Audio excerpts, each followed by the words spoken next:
Differential equations, heating of an office building. This example can be found in the book Advanced Engineering Mathematics from Erwin Kreutzig. Okay, let's have a look at the problem. We have an office building in which the temperature is kept at a 20 degrees Celsius during office time. Well, the heating is on from 6 o'clock till 10 o'clock in the evening, and we know that the outside temperature, T out, at 2200, the outside temperature is about 15 degrees, and at 6 o'clock in the morning that temperature would be about 9 degrees. Okay, well, that's a lot of information. Most of the times I need a kind of drawing in which I put all the numbers and see how the problem works. So this is midnight again, 2400. So I understand that the heating starts at 0600 and we are not sure what the temperature inside the building is. So we could say here temperature inside, and this could be temperature outside. Okay, so the heating is on till about 2200. Well, we know for sure that the temperature by then will be 20 degrees because the heating is on at 6, so it will be 20 degrees. Well, we also know that at 2200 the outside degree is about 15 degrees, and at 0600 it's 9 degrees. Okay, well, so far for the information we have. First thing to do now is to see how the differential equation looks.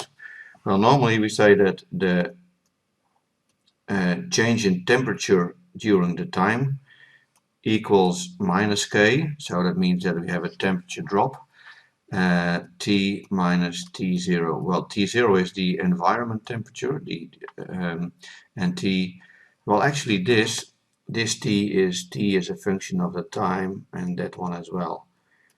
We get a little bit sloppy over here, but normally we don't write this here, we just use the T. But know that the T equals temperature as a function of time. Okay, so let's solve this differential equation.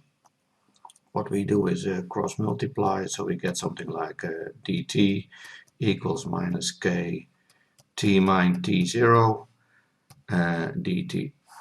What we would like to do now is that we want these temperatures with dt, and so this has to get away here. So we could do here is divide by itself, and we do the same thing on the left side, t minus t0. Well, write it down again, so we have a 1 divided by t minus t0 dt equals minus k times dt. Now it would be nice if we could put here minus t0. Well, you ask why. We know that the integral of 1 divided by x dx is something like ln x added by a constant. So if we look here at this graph, the t0, which we still have to determine, is just a number, and the angle of t0 in the graph, which is nothing more than a horizontal line, means that if we differentiate this line, it will be 0. So this, we are allowed to do that. So that makes life a little bit easier. Second thing is that we now put the integrals over there and we work it out. So we get ln t minus t0 equals e minus, sorry, that's a step further, is minus kt added by c. Okay. So we see that the T, the temperature, is captured by the ln, so we want to get rid of the ln. We could do by adding here a power of e in there as well. So we get now T minus T0 equals e minus kt added by c.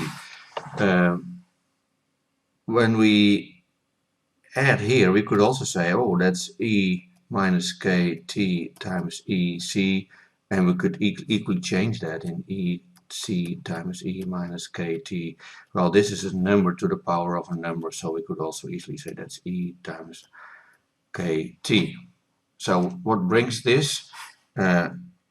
T, and we bring the T0 to the other side of the equal sign, so we have a T0 added by C times E minus KT. So this is basically the formula which says how the heating in the office building goes. Okay, well, have a look. What I would like to know is the T0. So what we would like to have is at any moment we would like to have the environment temperature, but we don't.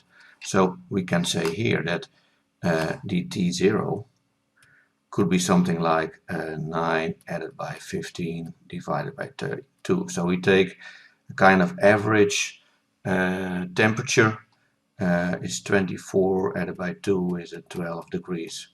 Well, that's not exactly true, because here during midday, when the sun is at its full power, temperature would be higher than a 15 degree. So, but this is all we have. So we have to work with the average. We put it over there. And next thing we have to calculate is this C over here. Well, we know that if we have a T is 0, that the E power will be 1. So we have to find ourselves the T0. Well, we could take at 6 o'clock, but we are not aware of the inside temperature, so we better take here at 10 o'clock in the evening, say this is T0. Okay, let's fill that in over here. So we get, we know the temperature is 20 degrees in the office building, outside is an average of 12, added by C times 1, because the T equals 0. So we find that C is 20 minus 12 would be an 8 degrees Celsius. Now we have a rather complete formula. It says T is T0, which is a 12 added by 8 times E minus KT. Okay, so far so good. Next thing we have to do is find the value of K. And that's where another piece of information gets in.